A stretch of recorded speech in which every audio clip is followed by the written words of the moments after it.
The Art of War. By Sun Tzu. Translated by Lionel Giles. Laying plans. 1. Sun Tzu said, "The art of war is of vital importance to the state." 2.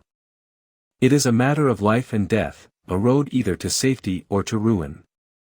Hence it is a subject of inquiry which can on no account be neglected. 3. The art of war, then, is governed by 5 constant factors, to be taken into account in one's deliberations, when seeking to determine the conditions obtaining in the field. 4. These are, 1. The moral law, 2. Heaven, 3. Earth, 4. The commander, 5. Method and discipline. 5. 6. The moral law causes the people to be in complete accord with their ruler, so that they will follow him regardless of their lives, undismayed by any danger. 7. Heaven signifies night and day, cold and heat, times and seasons. 8. Earth comprises distances, great and small, danger and security, open ground and narrow passes, the chances of life and death. 9. The commander stands for the virtues of wisdom, sincerely, benevolence, courage and strictness. 10. By method and discipline are to be understood the marshalling of the army in its proper subdivisions, the graduations of rank among the officers, the maintenance of roads by which supplies may reach the army, and the control of military expenditure. 11. These 5 heads should be familiar to every general. He who knows them will be victorious, he who knows them not will fail. 12. Therefore, in your deliberations, when seeking to determine the military conditions, let them be made the basis of a comparison, in this wise. 13. 1. Which of the 2 sovereigns is imbued with the moral law? 2. Which of the 2 generals has most ability? 3. With whom lie the advantages derived from heaven and earth? 4. On which side is discipline most rigorously enforced? 5. Which army is stronger? 6. On which side are officers and men more highly trained? 7. In which army is there the greater constancy both in reward and punishment? 14. By means of these 7 considerations I can forecast victory or defeat. 15. The general that hearkens to my counsel and acts upon it, will conquer, let such a one be retained in command.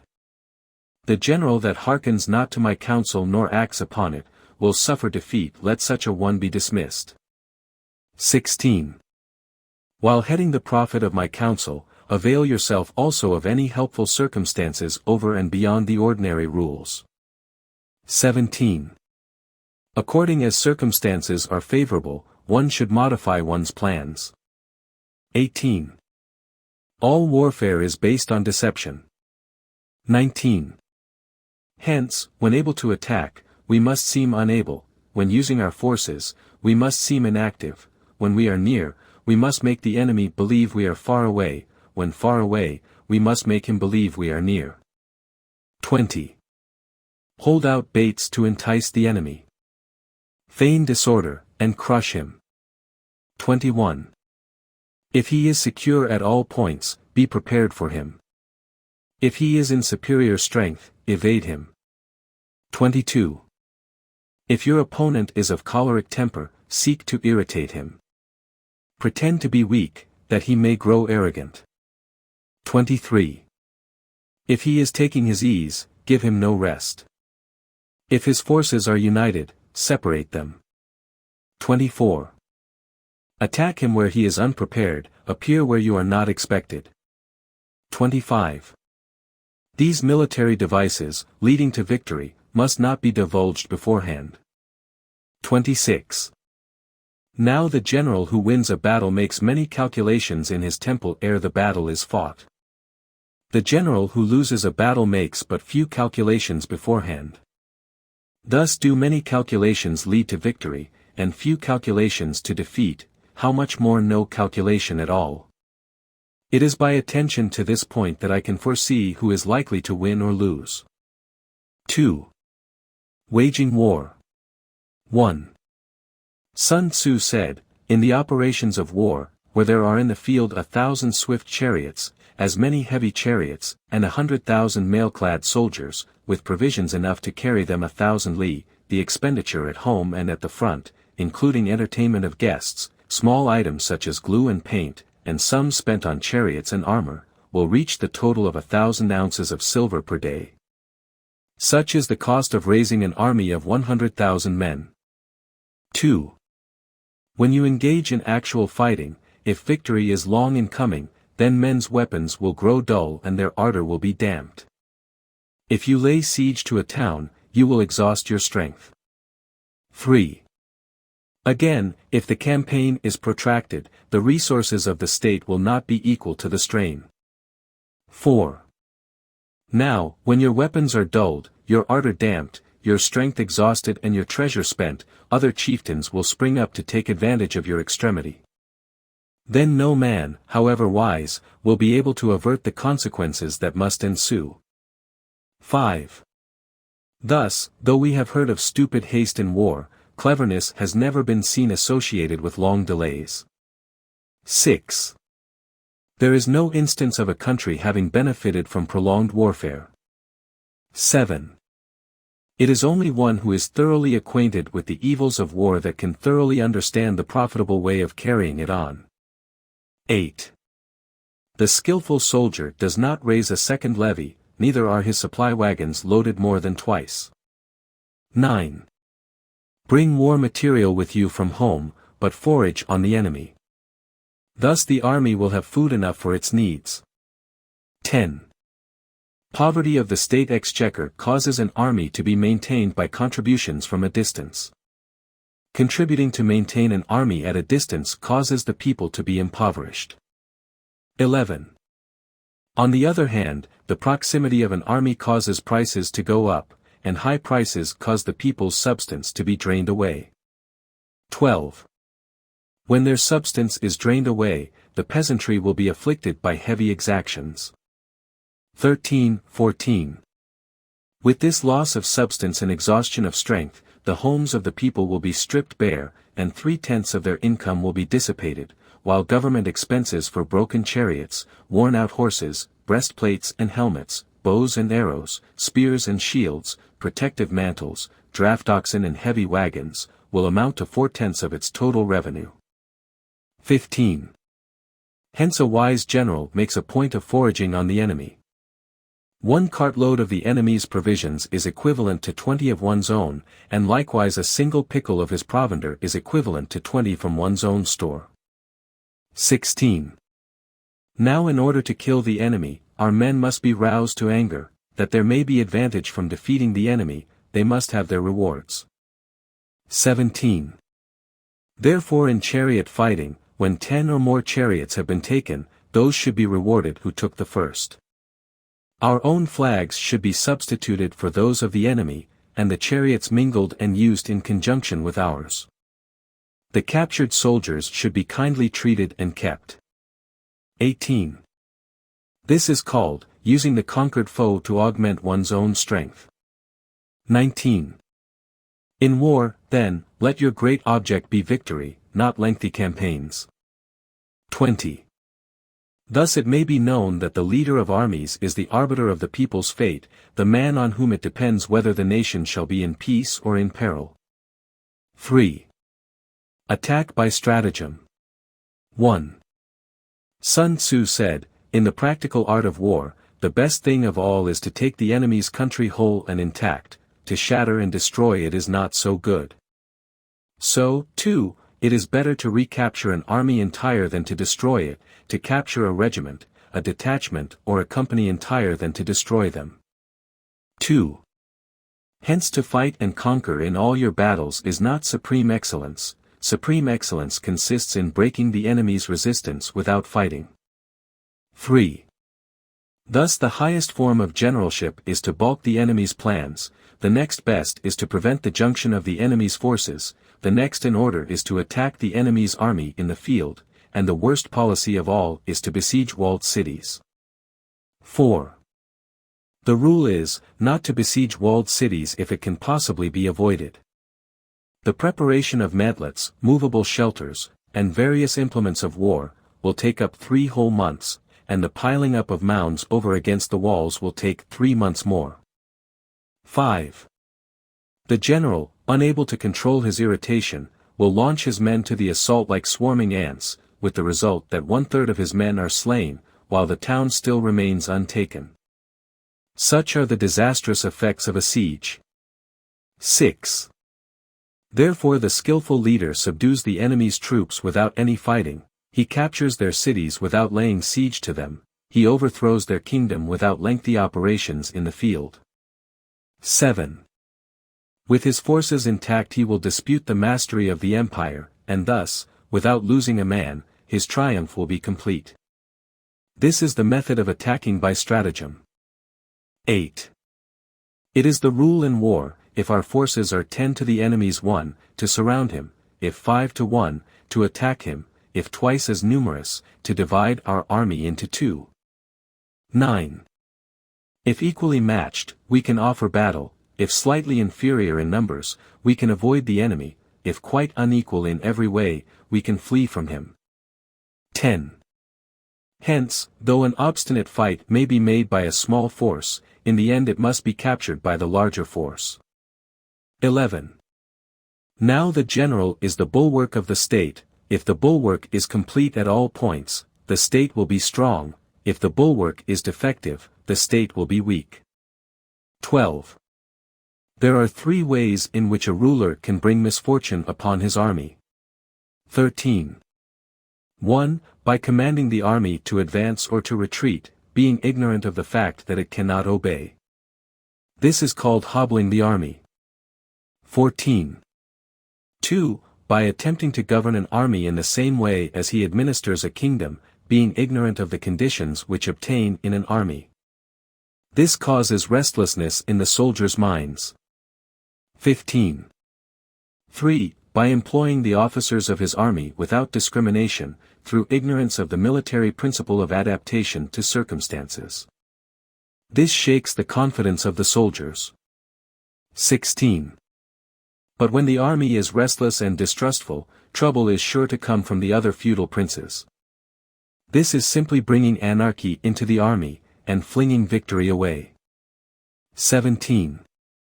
Thus we may know that there are 5 essentials for victory. 1. He will win who knows when to fight and when not to fight. 2. He will win who knows how to handle both superior and inferior forces. 3. He will win whose army is animated by the same spirit throughout all its ranks. 4. He will win who, prepared himself, waits to take the enemy unprepared. 5. He will win who has military capacity and is not interfered with by the sovereign. 18. Hence the saying, if you know the enemy and know yourself, you need not fear the result of 100 battles. If you know yourself but not the enemy, for every victory gained you will also suffer a defeat. If you know neither the enemy nor yourself, you will succumb in every battle. 4. Tactical dispositions. 1.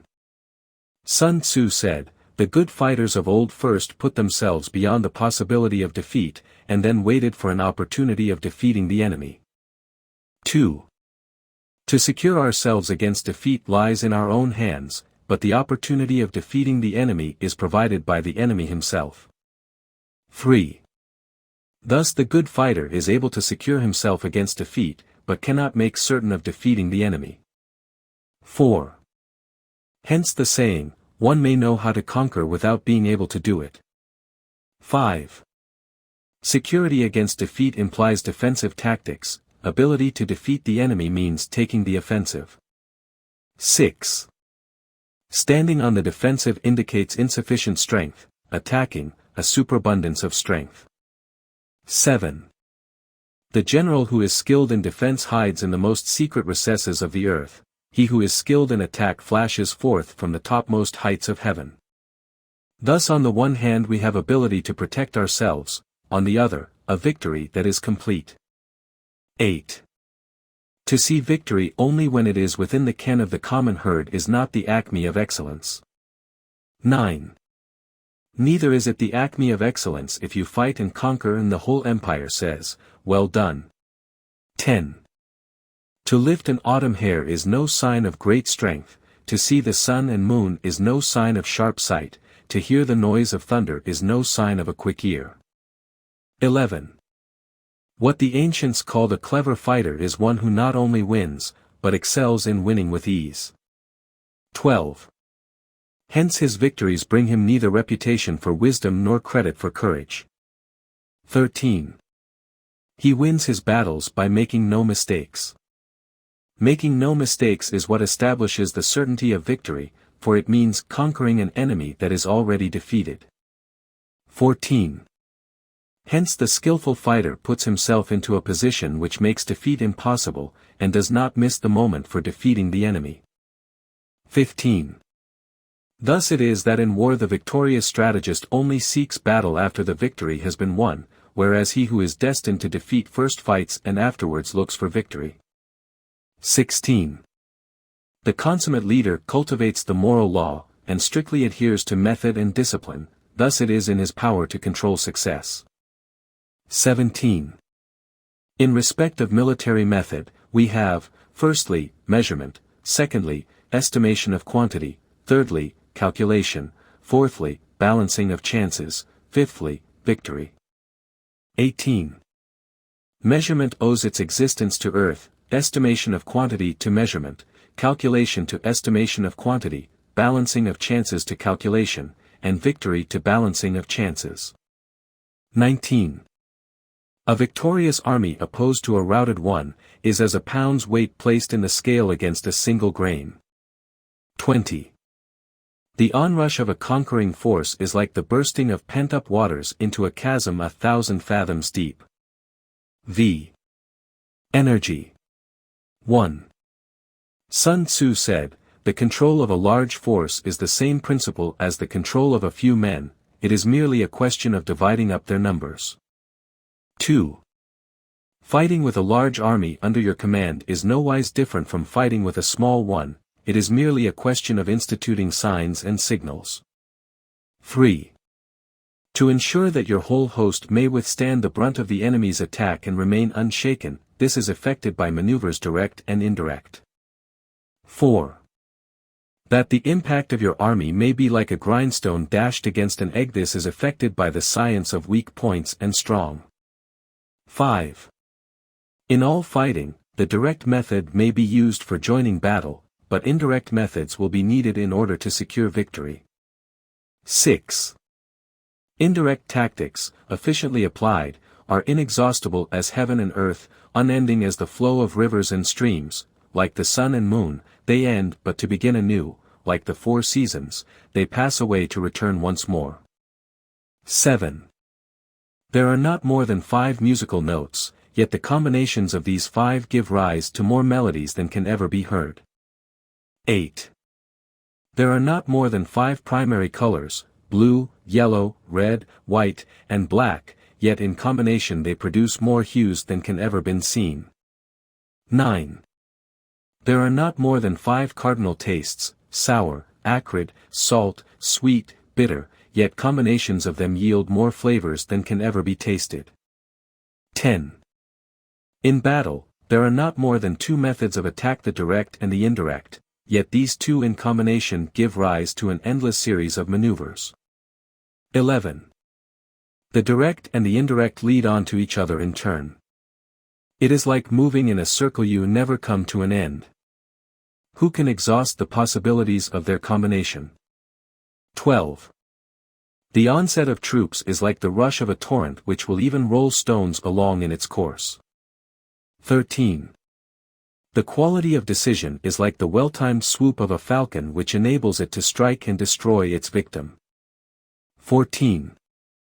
Therefore the good fighter will be terrible in his onset, and prompt in his decision. 15. Energy may be likened to the bending of a crossbow, decision, to the releasing of a trigger. 16. Amid the turmoil and tumult of battle, there may be seeming disorder and yet no real disorder at all. Amid confusion and chaos, your array may be without head or tail, yet it will be proof against defeat. 17.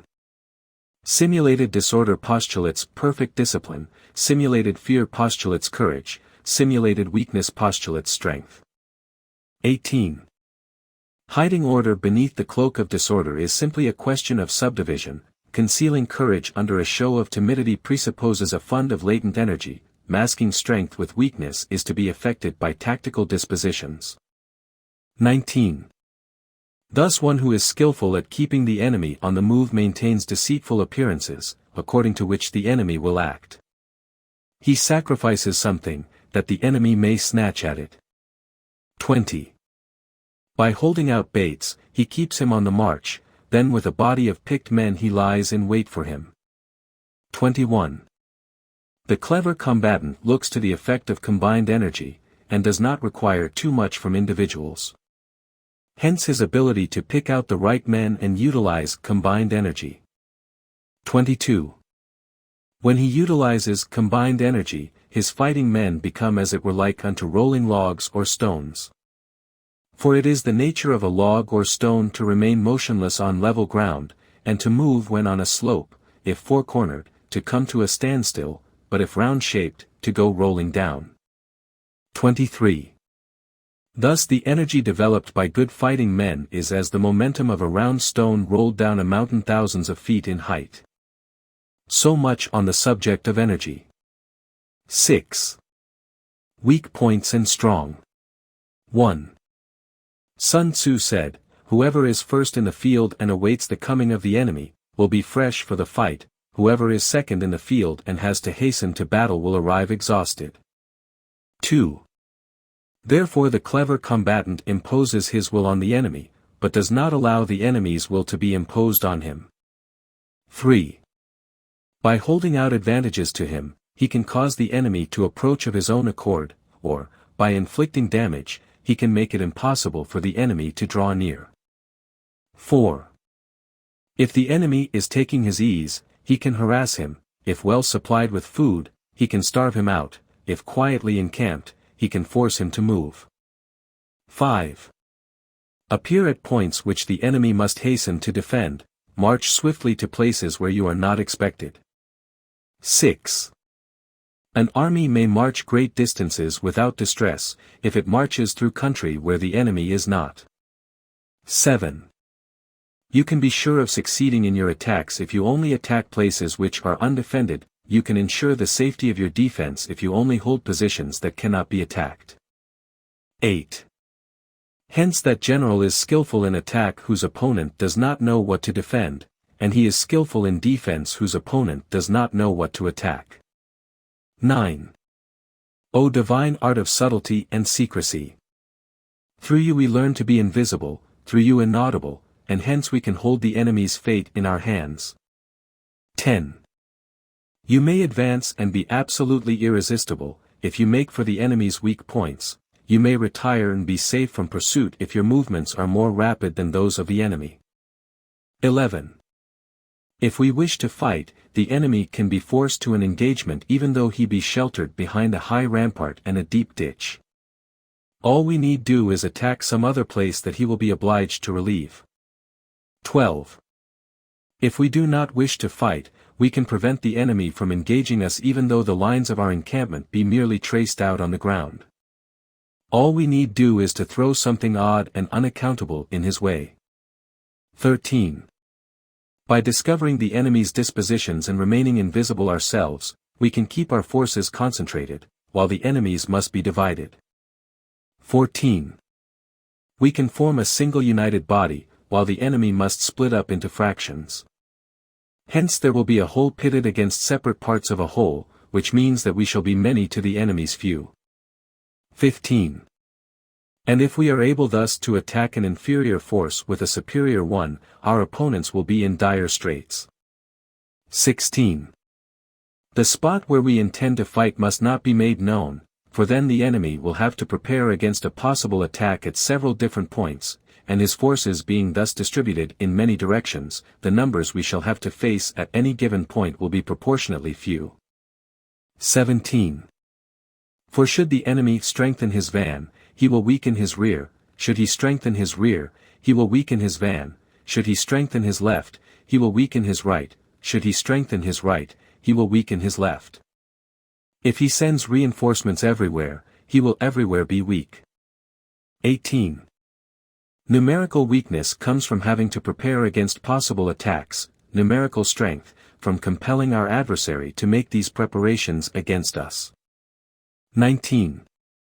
Knowing the place and the time of the coming battle, we may concentrate from the greatest distances in order to fight.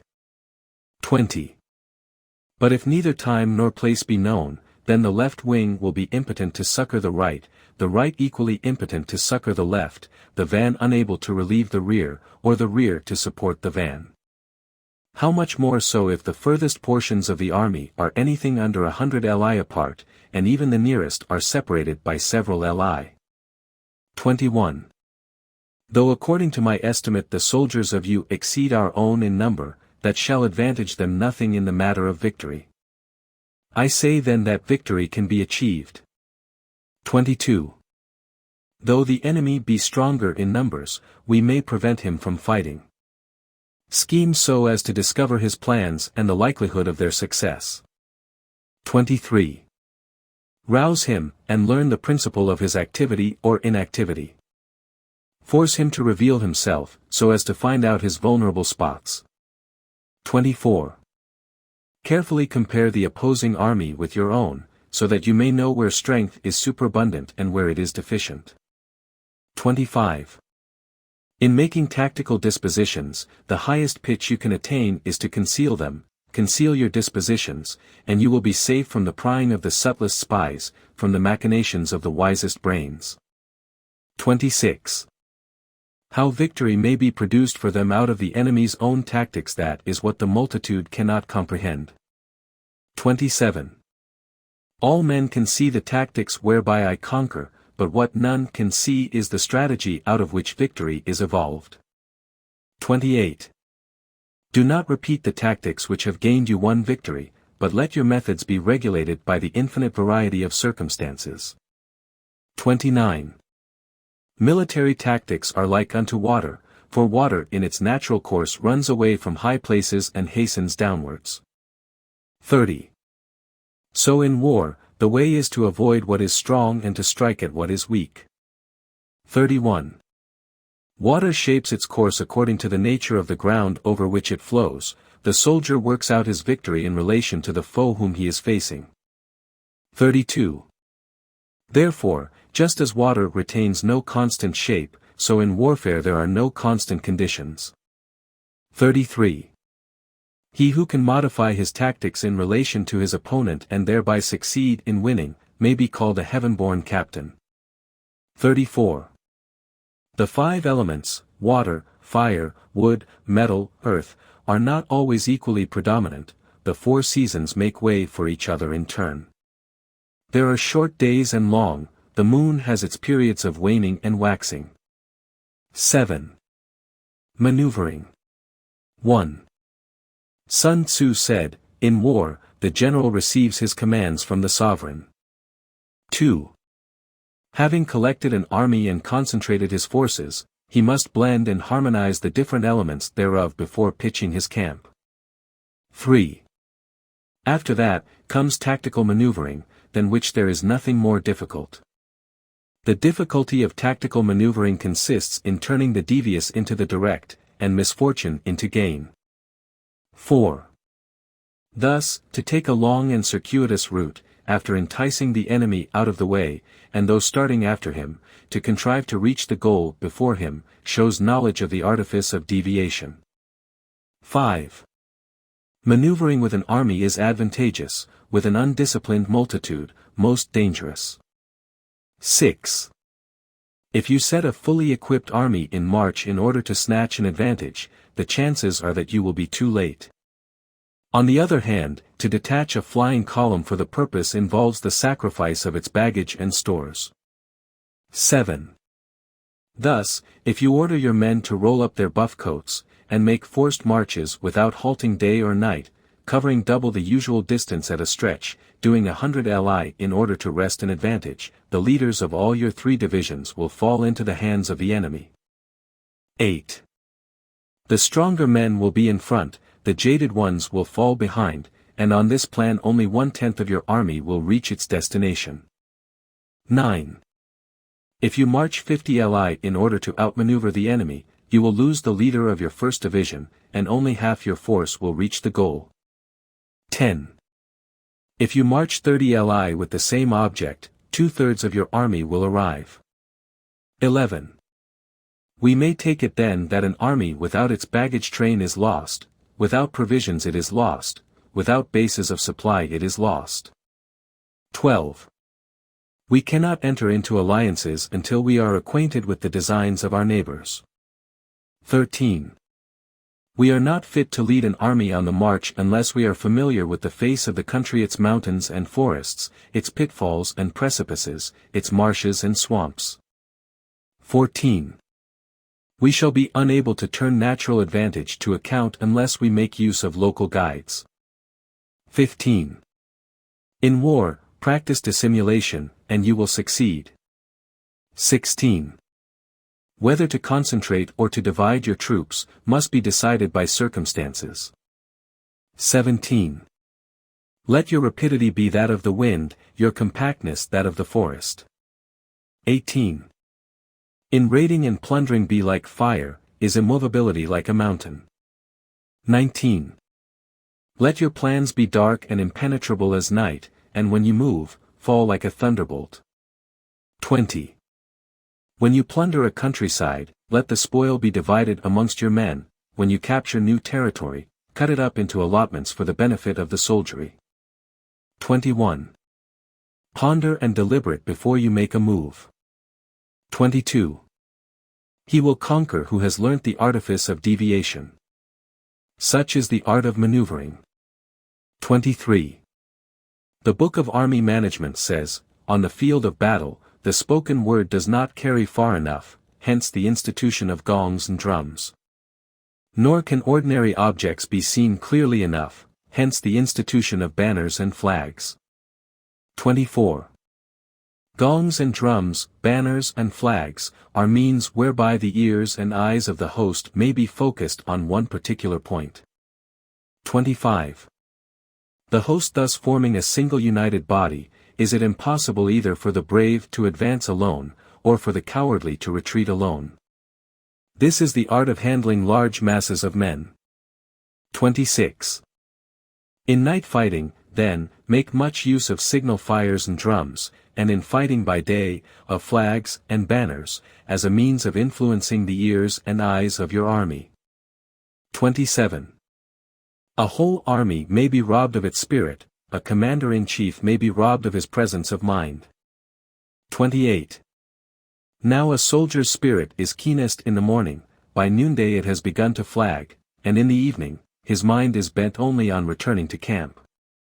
29. A clever general, therefore, avoids an army when its spirit is keen, but attacks it when it is sluggish and inclined to return. This is the art of studying moods. 30. Disciplined and calm, to await the appearance of disorder and hubbub amongst the enemy, this is the art of retaining self-possession. 31. To be near the goal while the enemy is still far from it, to wait at ease while the enemy is toiling and struggling, to be well fed while the enemy is famished, this is the art of husbanding one's strength. 32. To refrain from intercepting an enemy whose banners are in perfect order, to refrain from attacking an army drawn up in calm and confident array, this is the art of studying circumstances. 33. It is a military axiom not to advance uphill against the enemy, nor to oppose him when he comes downhill. 34. Do not pursue an enemy who simulates flight, do not attack soldiers whose temper is keen. 35. Do not swallow bait offered by the enemy. Do not interfere with an army that is returning home. 36. When you surround an army, leave an outlet free. Do not press a desperate foe too hard. 37. Such is the art of warfare. 8. Variation in tactics. 1. Sun Tzu said, in war, the general receives his commands from the sovereign, collects his army and concentrates his forces. 2. When in difficult country, do not encamp. In country where high roads intersect, join hands with your allies. Do not linger in dangerously isolated positions. In hemmed-in situations, you must resort to stratagem. In desperate position, you must fight. 3. There are roads which must not be followed, armies which must be not attacked, towns which must be besieged, positions which must not be contested, commands of the sovereign which must not be obeyed. 4. The general who thoroughly understands the advantages that accompany variation of tactics knows how to handle his troops. 5. The general who does not understand these, may be well acquainted with the configuration of the country, yet he will not be able to turn his knowledge to practical account. 6.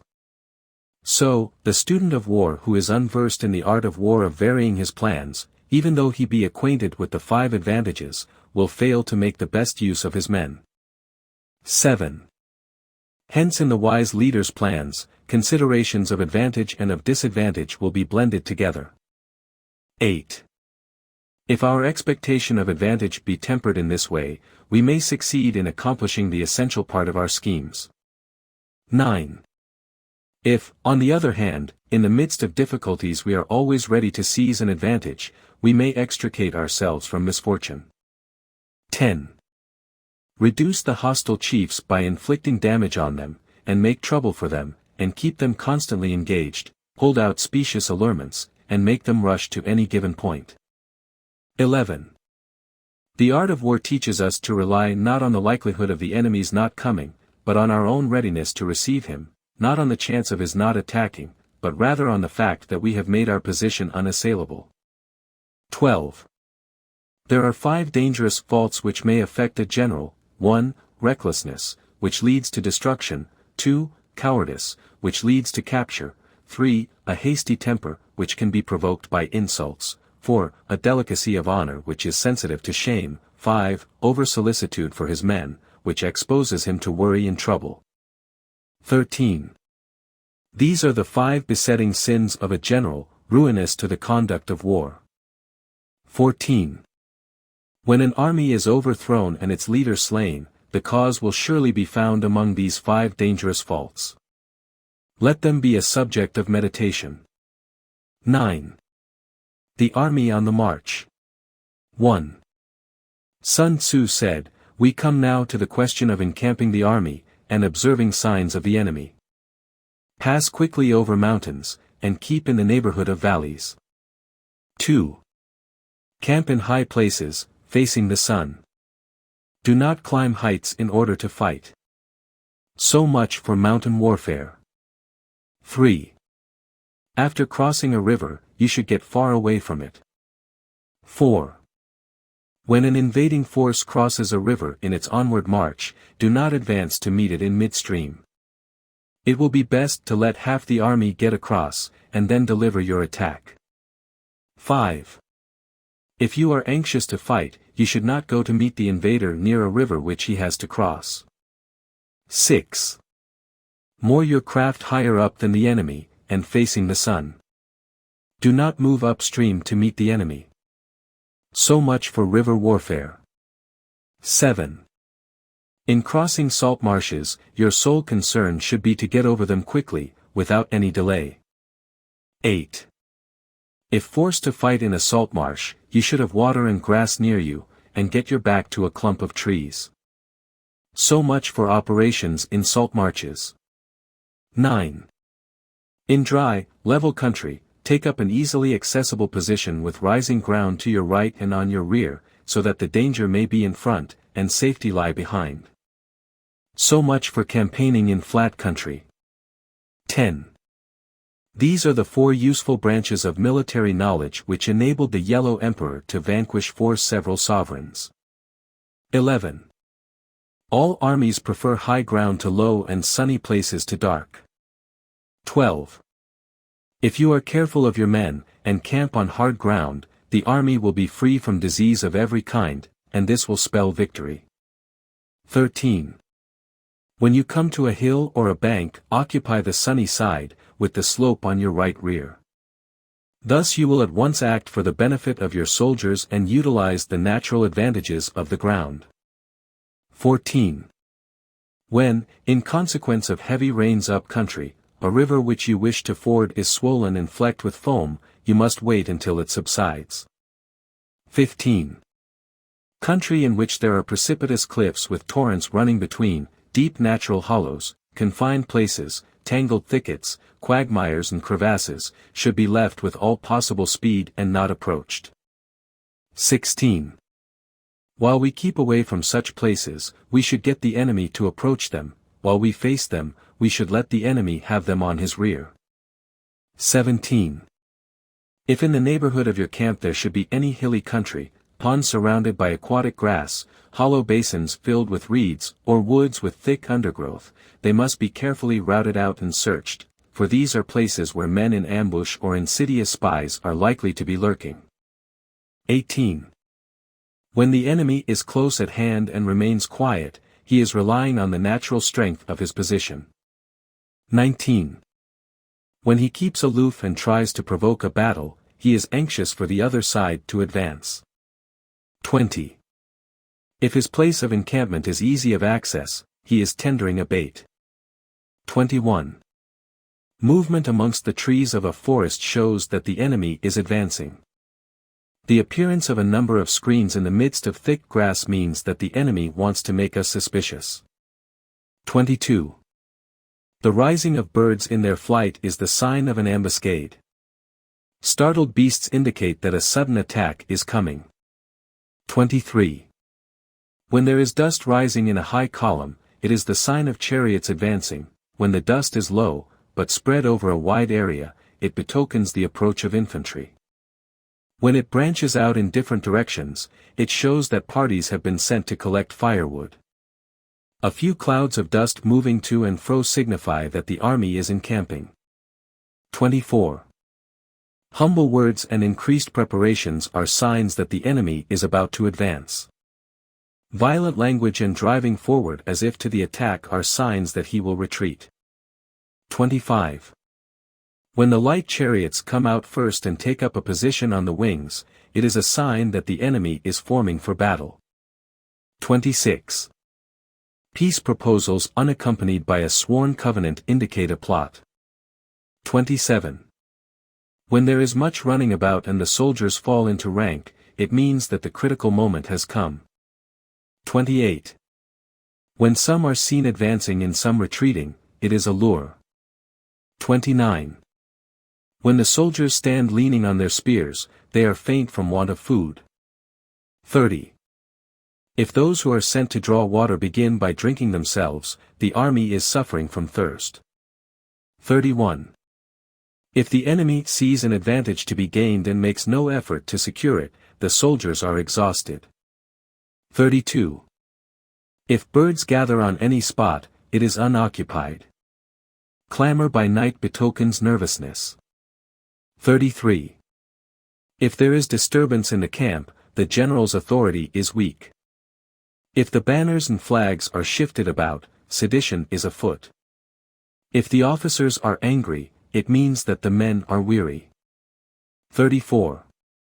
When an army feeds its horses with grain and kills its cattle for food, and when the men do not hang their cooking pots over the campfires, showing that they will not return to their tents, you may know that they are determined to fight to the death. 35. The sight of men whispering together in small knots or speaking in subdued tones points to disaffection amongst the rank and file. 36. Too frequent rewards signify that the enemy is at the end of his resources, too many punishments betray a condition of dire distress. 37. To begin by bluster, but afterwards to take fright at the enemy's numbers, shows a supreme lack of intelligence. 38. When envoys are sent with compliments in their mouths, it is a sign that the enemy wishes for a truce. 39. If the enemy's troops march up angrily and remain facing ours for a long time without either joining battle or taking themselves off again, the situation is one that demands great vigilance and circumspection. 40. If our troops are no more in number than the enemy, that is amply sufficient, it only means that no direct attack can be made. What we can do is simply to concentrate all our available strength, keep a close watch on the enemy, and obtain reinforcements. 41. He who exercises no forethought but makes light of his opponents is sure to be captured by them.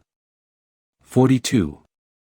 If soldiers are punished before they have grown attached to you, they will not prove submissive, and, unless submissive, then will be practically useless.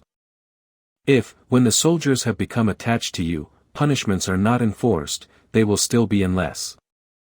43. Therefore soldiers must be treated in the first instance with humanity, but kept under control by means of iron discipline. This is a certain road to victory. 44. If in training soldiers' commands are habitually enforced, the army will be well disciplined, if not, its discipline will be bad. 45. If a general shows confidence in his men but always insists on his orders being obeyed, the gain will be mutual. X. Terrain. 1. Sun Tzu said, "We may distinguish 6 kinds of terrain, to wit, 1. Accessible ground, 2. Entangling ground, 3. Temporizing ground, 4. Narrow passes, 5. Precipitous heights, 6. Positions at a great distance from the enemy." 2. Ground which can be freely traversed by both sides is called accessible. 3. With regard to ground of this nature, be before the enemy in occupying the raised and sunny spots, and carefully guard your line of supplies. Then you will be able to fight with advantage. 4. Ground which can be abandoned but is hard to reoccupy is called entangling. 5. From a position of this sort, if the enemy is unprepared, you may sally forth and defeat him. But if the enemy is prepared for your coming, and you fail to defeat him, then, return being impossible, disaster will ensue. 6. When the position is such that neither side will gain by making the first move, it is called temporizing ground. 7. In a position of this sort, even though the enemy should offer us an attractive bait, it will be advisable not to stir forth, but rather to retreat, thus enticing the enemy in his turn. Then, when part of his army has come out, we may deliver our attack with advantage. 8. With regard to narrow passes, if you can occupy them first, let them be strongly garrisoned and await the advent of the enemy. 9. Should the army forestall you in occupying a pass, do not go after him if the pass is fully garrisoned, but only if it is weakly garrisoned. 10. With regard to precipitous heights, if you are beforehand with your adversary, you should occupy the raised and sunny spots, and there wait for him to come up. 11. If the enemy has occupied them before you, do not follow him, but retreat and try to entice him away. 12. If you are situated at a great distance from the enemy, and the strength of the two armies is equal, it is not easy to provoke a battle, and fighting will be to your disadvantage. 13. These 6 are the principles connected with earth. The general who has attained a responsible post must be careful to study them. 14. Now an army is exposed to 6 several calamities, not arising from natural causes, but from faults for which the general is responsible. These are 1. Flight, 2. Insubordination, 3. Collapse, 4. Ruin, 5. Disorganization, 6. Rout. 15. Other conditions being equal, if one force is hurled against another 10 times its size, the result will be the flight of the former. 16. When the common soldiers are too strong and their officers too weak, the result is insubordination. When the officers are too strong and the common soldiers too weak, the result is collapse. 17. When the higher officers are angry and insubordinate, and on meeting the enemy give battle on their own account from a feeling of resentment, before the commander-in-chief can tell whether or no he is in a position to fight, the result is ruin. 18. When the general is weak and without authority, when his orders are not clear and distinct, when there are no fixed duties assigned to officers and men, and the ranks are formed in a slovenly haphazard manner, the result is utter disorganization. 19. When a general, unable to estimate the enemy's strength, allows an inferior force to engage a larger one, or hurls a weak detachment against a powerful one, and neglects to place picked soldiers in the front rank, the result must be rout. 20. These are 6 ways of courting defeat, which must be carefully noted by the general who has attained a responsible post. 21. The natural formation of the country is the soldier's best ally, but a power of estimating the adversary, of controlling the forces of victory, and of shrewdly calculating difficulties, dangers and distances, constitutes the test of a great general. 22. He who knows these things, and in fighting puts his knowledge into practice, will win his battles. He who knows them not, nor practices them, will surely be defeated. 23. If fighting is sure to result in victory, then you must fight, even though the ruler forbid it. If fighting will not result in victory, then you must not fight even at the ruler's bidding. 24. The general who advances without coveting fame and retreats without fearing disgrace, whose only thought is to protect his country and do good service for his sovereign, is the jewel of the kingdom. 25. Regard your soldiers as your children, and they will follow you into the deepest valleys. Look upon them as your own beloved sons, and they will stand by you even unto death. 26.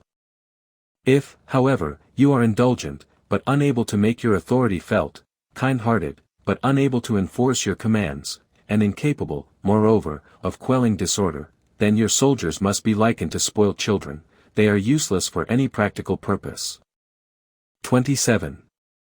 If we know that our own men are in a condition to attack, but are unaware that the enemy is not open to attack, we have gone only halfway towards victory. 28. If we know that the enemy is open to attack, but are unaware that our own men are not in a condition to attack, we have gone only halfway towards victory. 29. If we know that the enemy is open to attack, and also know that our men are in a condition to attack, but are unaware that the nature of the ground makes fighting impracticable, we have still gone only halfway towards victory. 30. Hence the experienced soldier, once in motion, is never bewildered, once he has broken camp, he is never at a loss. 31. Hence the saying, if you know the enemy and know yourself, your victory will not stand in doubt, if you know heaven and know earth, you may make your victory complete. 11. The 9 situations. 1. Sun Tzu said, the art of war recognizes 9 varieties of ground, 1. Dispersive ground, 2. Facile ground, 3. Contentious ground, 4. Open ground, 5. Ground of intersecting highways, 6. Serious ground, 7. Difficult ground, 8. Hemmed-in ground, 9. Desperate ground. 2. When a chieftain is fighting in his own territory, it is dispersive ground. 3. When he has penetrated into hostile territory, but to no great distance, it is facile ground. 4. Ground the possession of which imports great advantage to either side, is contentious ground. 5. Ground on which each side has liberty of movement is open ground. 6. Ground which forms the key to 3 contiguous states, so that he who occupies it first has most of the empire at his command, is a ground of intersecting highways. 7. When an army has penetrated into the heart of a hostile country, leaving a number of fortified cities in its rear, it is serious ground. 8. Mountain forests, rugged steeps, marshes and fens, all country that is hard to traverse, this is difficult ground. 9. Ground which is reached through narrow gorges, and from which we can only retire by tortuous paths, so that a small number of the enemy would suffice to crush a large body of our men, this is hemmed-in ground. 10. Ground on which we can only be saved from destruction by fighting without delay, is desperate ground. 11. On dispersive ground, therefore, fight not. On facile ground, halt not. On contentious ground, attack not. 12. On open ground, do not try to block the enemy's way. On the ground of intersecting highways, join hands with your allies. 13. On serious ground, gather in plunder. In difficult ground, keep steadily on the march. 14. On hemmed-in ground, resort to stratagem. On desperate ground, fight. 15. Those who were called skillful leaders of old knew how to drive a wedge between the enemy's front and rear, to prevent cooperation between his large and small divisions, to hinder the good troops from rescuing the bad, the officers from rallying their men.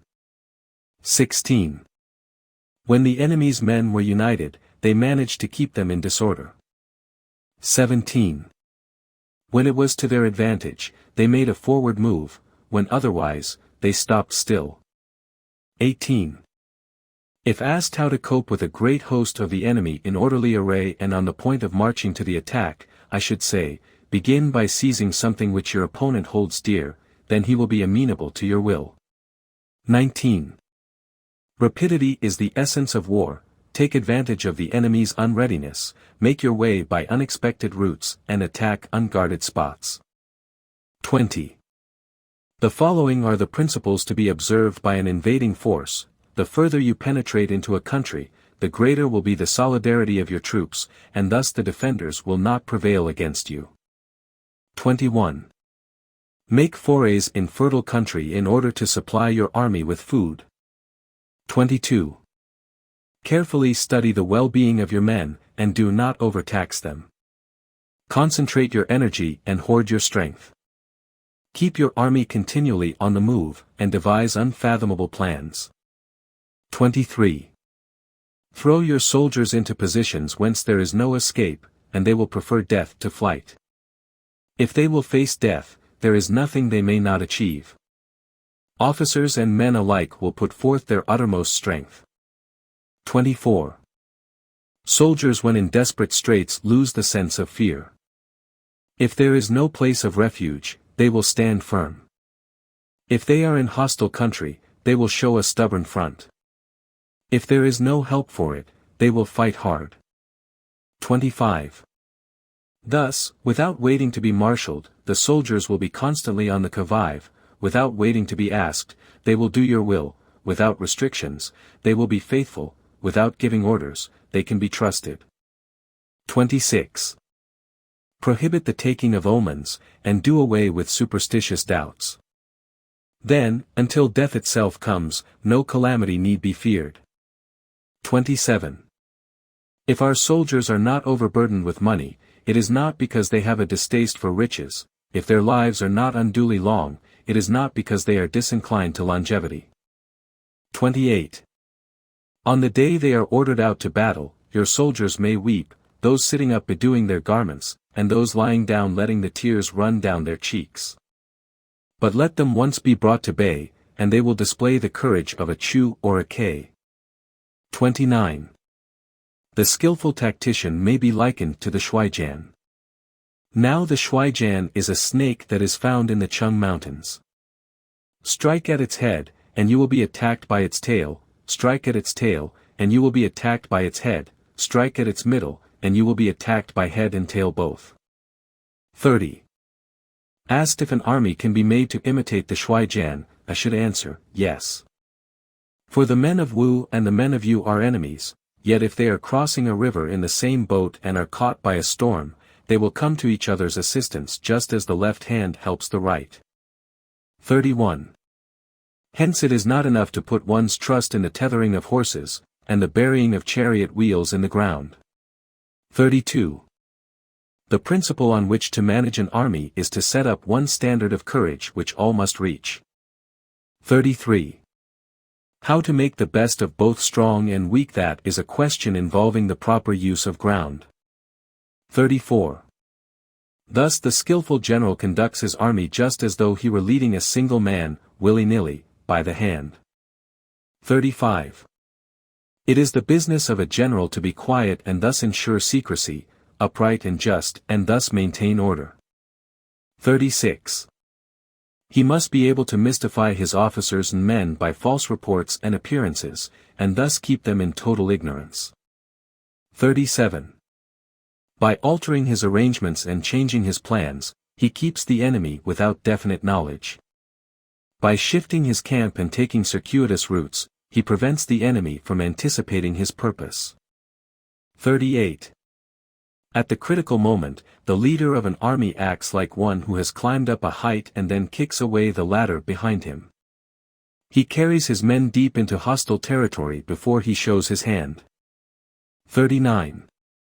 He burns his boats and breaks his cooking pots, like a shepherd driving a flock of sheep. He drives his men this way and that, and nothing knows whither he is going. 40. To muster his host and bring it into danger, this may be termed the business of the general. 41. The different measures suited to the 9 varieties of ground, the expediency of aggressive or defensive tactics, and the fundamental laws of human nature, these are things that must most certainly be studied. 42. When invading hostile territory, the general principle is, that penetrating deeply brings cohesion, penetrating but a short way means dispersion. 43. When you leave your own country behind, and take your army across neighborhood territory, you find yourself on critical ground. When there are means of communication on all 4 sides, the ground is one of intersecting highways. 44.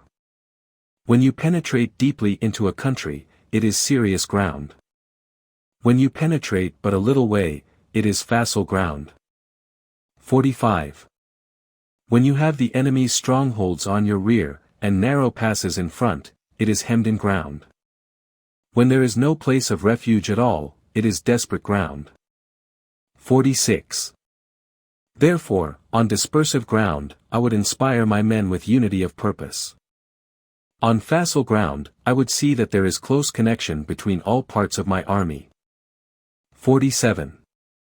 On contentious ground, I would hurry up my rear. 48. On open ground, I would keep a vigilant eye on my defenses. On ground of intersecting highways, would consolidate my alliances. 49.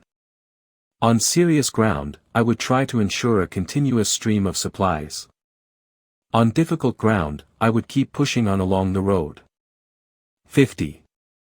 On hemmed-in ground, I would block any way of retreat.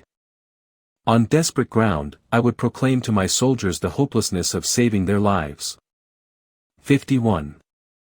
For it is the soldier's disposition to offer an obstinate resistance when surrounded, to fight hard when he cannot help himself, and to obey promptly when he has fallen into danger. 52. We cannot enter into alliance with neighboring princes until we are acquainted with their designs.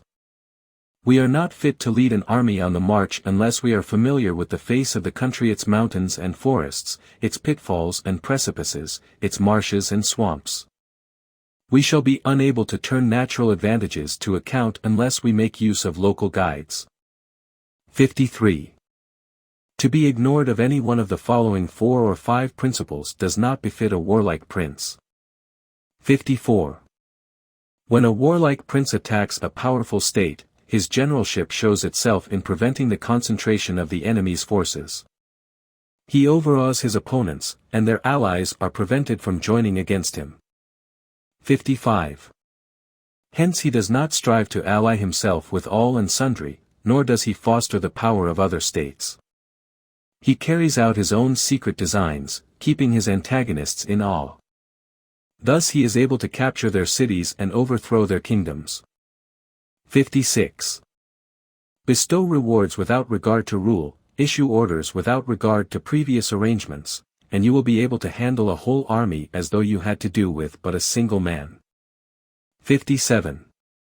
Confront your soldiers with the deed itself, never let them know your design. When the outlook is bright, bring it before their eyes, but tell them nothing when the situation is gloomy. 58. Place your army in deadly peril, and it will survive, plunge it into desperate straits, and it will come off in safety. 59. For it is precisely when a force has fallen into harm's way that is capable of striking a blow for victory. 60.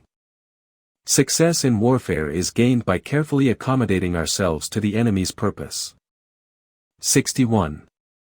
By persistently hanging on the enemy's flank, we shall succeed in the long run in killing the commander-in-chief. 62. This is called ability to accomplish a thing by sheer cunning. 63. On the day that you take up your command, block the frontier passes, destroy the official tallies, and stop the passage of all emissaries. 64. Be stern in the council chamber, so that you may control the situation. 65. If the enemy leaves a door open, you must rush in. 66. Forestall your opponent by seizing what he holds dear, and subtly contrive to time his arrival on the ground. 67.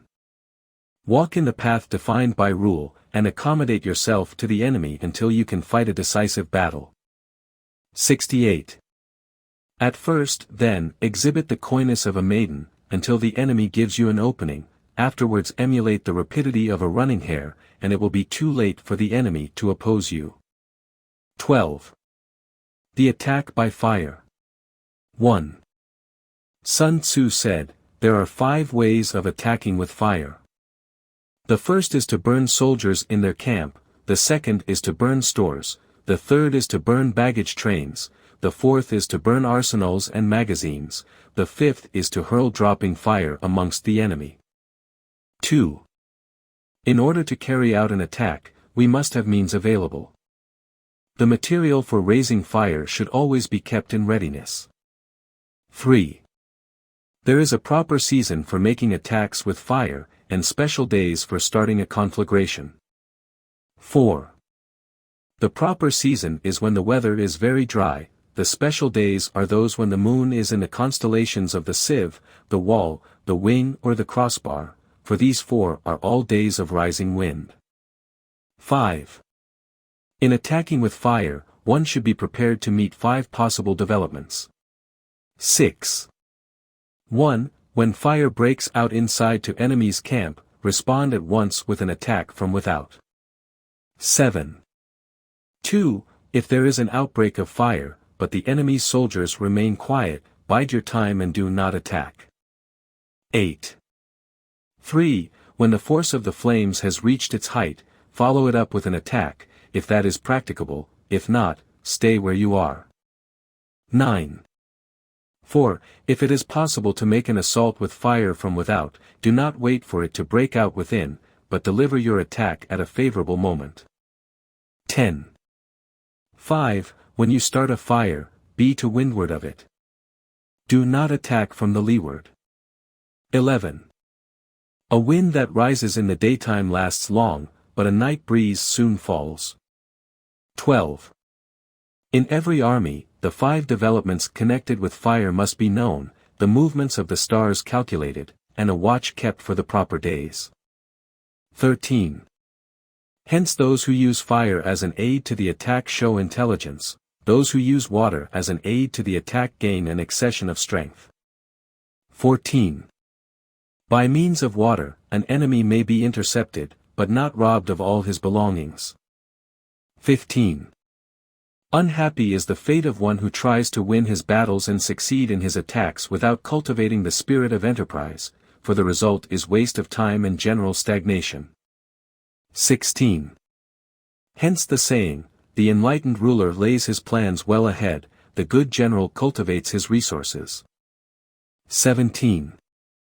Move not unless you see an advantage, use not your troops unless there is something to be gained, fight not unless the position is critical. 18. No ruler should put troops into the field merely to gratify his own spleen, no general should fight a battle simply out of pique. 19. If it is to your advantage, make a forward move, if not, stay where you are. 20. Anger may in time change to gladness, vexation may be succeeded by content. 21. But a kingdom that has once been destroyed can never come again into being, nor can the dead ever be brought back to life. 22. Hence the enlightened ruler is heedful, and the good general full of caution. This is the way to keep a country at peace and an army intact. 13. The use of spies. 1. Sun Tzu said, Raising a host of 100,000 men and marching them great distances entails heavy loss on the people and a drain on the resources of the state. The daily expenditure will amount to 1,000 ounces of silver. There will be commotion at home and abroad, and men will drop down exhausted on the highways. As many as 700,000 families will be impeded in their labor. 2. Hostile armies may face each other for years, striving for the victory which is decided in a single day. This being so, to remain in ignorance of the enemy's condition simply because one grudges the outlay of 100 ounces of silver in honors and emoluments, is the height of inhumanity. 3. One who acts thus is no leader of men, no present help to his sovereign, no master of victory. 4. Thus, what enables the wise sovereign and the good general to strike and conquer, and achieve things beyond the reach of ordinary men, is foreknowledge. 5. Now this foreknowledge cannot be elicited from spirits, it cannot be obtained inductively from experience, nor by any deductive calculation. 6. Knowledge of the enemy's dispositions can only be obtained from other men. 7. Hence the use of spies, of whom there are 5 classes: 1. Local spies, 2. Inward spies, 3. Converted spies, 4. Doomed spies, 5. Surviving spies. 8. When these 5 kinds of spy are all at work, none can discover the secret system. This is called divine manipulation of the threads. It is the sovereign's most precious faculty. 9. Having local spies means employing the services of the inhabitants of a district. 10. Having inward spies, making use of officials of the enemy. 11. Having converted spies, getting hold of the enemy's spies and using them for our own purposes. 12.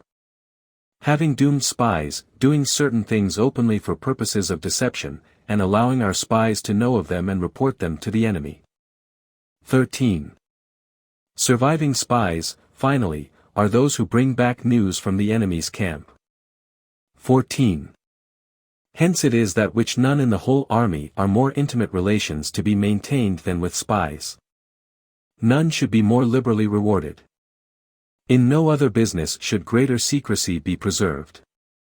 15. Spies cannot be usefully employed without a certain intuitive sagacity. 16. They cannot be properly managed without benevolence and straightforwardness. 17. Without subtle ingenuity of mind, one cannot make certain of the truth of their reports. 18. Be subtle. Be subtle. And use your spies for every kind of business. 19. If a secret piece of news is divulged by a spy before the time is ripe, he must be put to death together with the man to whom the secret was told. 20. Whether the object be to crush an army, to storm a city, or to assassinate an individual, it is always necessary to begin by finding out the names of the attendants, the aides de camp, and doorkeepers and sentries of the general in command. Our spies must be commissioned to ascertain these. 21. The enemy's spies who have come to spy on us must be sought out, tempted with bribes, led away and comfortably housed. Thus they will become converted spies and available for our service. 22. It is through the information brought by the converted spy that we are able to acquire and employ local and inward spies. 23. It is owing to his information, again, that we can cause the doomed spy to carry false tidings to the enemy. 24. Lastly, it is by his information that the surviving spy can be used on appointed occasions. 25. The end and aim of spying in all its 5 varieties is knowledge of the enemy, and this knowledge can only be derived, in the first instance, from the converted spy. Hence it is essential that the converted spy be treated with the utmost liberality. 26. Of old, the rise of the Yin dynasty was due to Ai Qi who had served under the Xia. Likewise, the rise of the Zhou dynasty was due to Lu Ye who had served under the Yin. 27. Hence it is only the enlightened ruler and the wise general who will use the highest intelligence of the army for purposes of spying, and thereby they achieve great results. Spies are a most important element in water, because on them depends an army's ability to move. The end.